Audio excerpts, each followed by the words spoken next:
নমস্কার বন্ধুরা, আমি কিংসুক মজুমদার।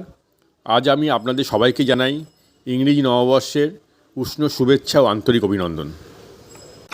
আজ প্রখ্যাত সাহিত্যিক শ্রী আবুল বাশারের জন্মদিন। আমি তাঁর লেখা একটি উপন্যাস মাধব সুন্দরীর পাঠ্যপ্রতিক্রিয়া দেব। মহিতোষীর সাথে নির্মলার বিয়ের হার বানানোর টাকা জোগাড় করার জন্য তাদের চার পুরুষের একটা পুরনো গাছ কেটে ফেলার সিদ্ধান্ত নেওয়া হলো। নির্মলার বা তার মার বিমলার আপত্তি নির্মলার বাবা বা ছোটো মামা শুনবেন না।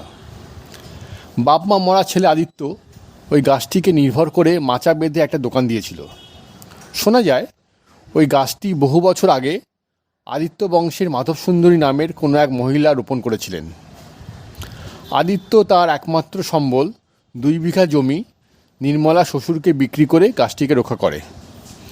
নির্মলা একথা জানতে পেরে আদিত্যকে বিয়ে করার সিদ্ধান্ত নেয় এবং আদিত্য দোকান থেকে সিঁদুর ও পুঁতির মালা কেনে।